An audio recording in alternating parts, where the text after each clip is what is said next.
Merci, Madame la députée. Je cède maintenant la parole à Monsieur le député de Saint-Jérôme. Merci, Madame la Présidente. Alors, je ne prendrai pas beaucoup de temps, mais il est impensable pour moi de ne pas me prononcer sur un projet de loi comme celui qu'on a devant nous, la loi constitutionnelle de 2025 sur le Québec, parce qu'évidemment, et on l'a entendu à plusieurs reprises, ce serait une constitution, ce serait une loi des lois. Un fondement de notre vie collective, un fondement de la vie démocratique du Québec, un fondement aussi des relations qu'on entretient entre nous, notamment en termes de droits et libertés. Je m'inquiète, en regardant ce projet de loi, d'éléments qui sont bien intentionnés, on le sent, on l'entend dans le débat public, mais qui, rappelons-le, vont s'inscrire dans un texte qui est censé durer, pas simplement répondre à une conjoncture ponctuelle, mais vraiment définir un cadre beaucoup plus large, notamment institutionnel. Donc, ce dont on aura finalement là,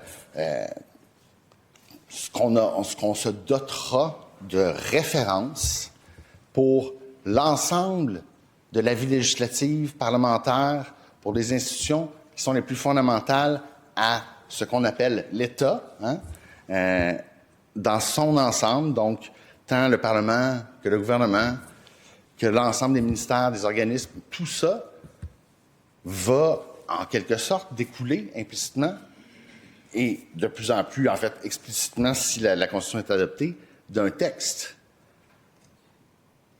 Dans ce projet-là, évidemment, on parle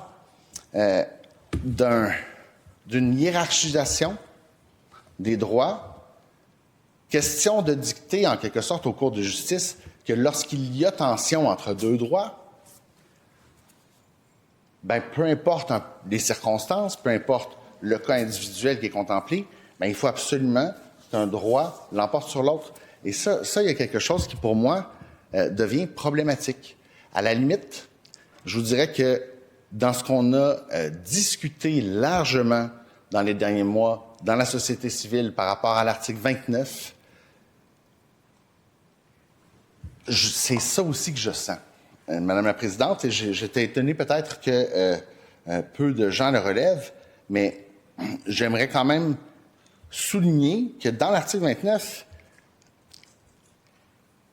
il est formulé de façon astucieuse. Et c'est tout à l'honneur et au crédit du ministre de la Justice, mais on parle de l'État qui protège la liberté des femmes d'avoir recours à une interruption volontaire de grossesse, n'est-ce pas? Et donc, on assure, on protège une possibilité d'avoir recours.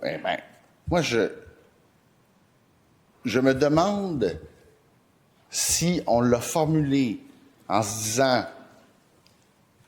on le garde, disons, comme une garantie que l'État va protéger une liberté des femmes, ce qui crée en quelque sorte cette liberté explicitement, alors que recourir à des soins de santé, on en a tous la liberté, on ne se pose pas tant la question.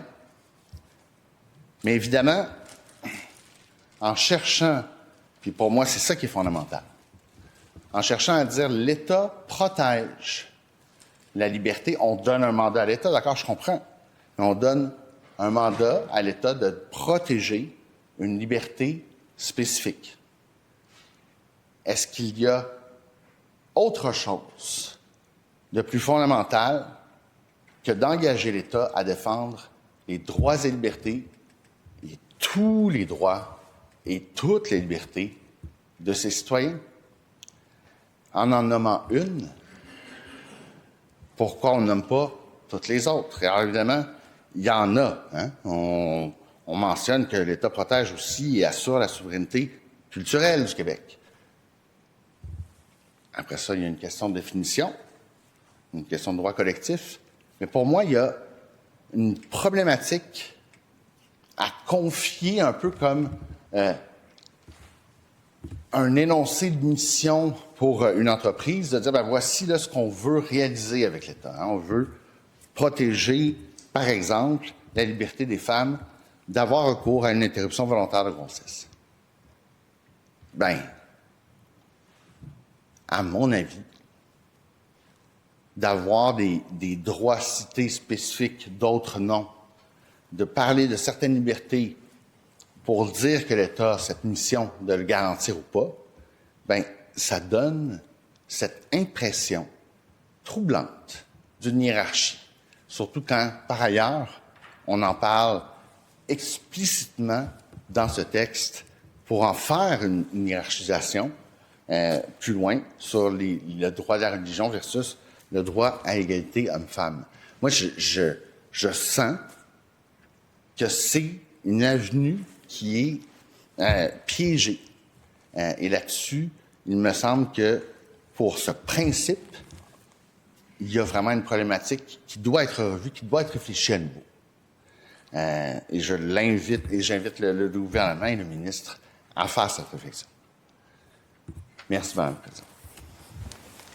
Merci beaucoup, M. le député.